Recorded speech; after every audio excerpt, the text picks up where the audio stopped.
Yang pertama adalah proses pembuahan. Proses pembuahan ini dimulai ketika sel sperma bertemu dengan sel telur di dalam rahim. Pembuahan biasanya terjadi dalam waktu 24 jam setelah sel telur dihasilkan.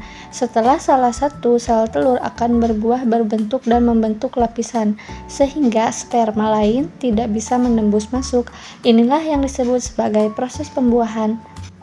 Lanjut kepada proses yang kedua.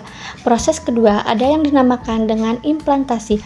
Apa sih itu proses implantasi?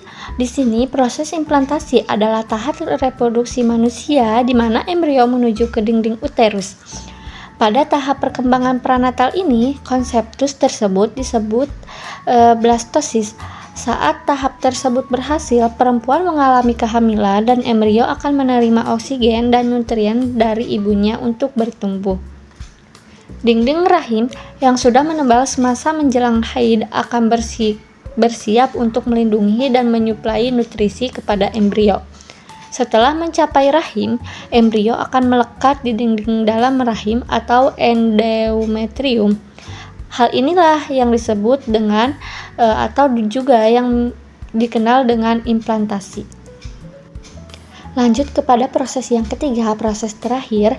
Di sini ada proses embrio atau terbentuknya janin.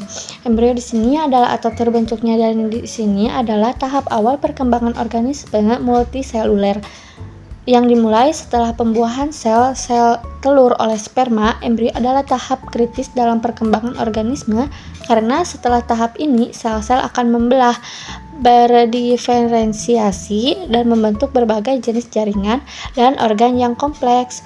Sampai di sini, sampai proses ketiga dan proses terakhir. Terima kasih ya teman-teman.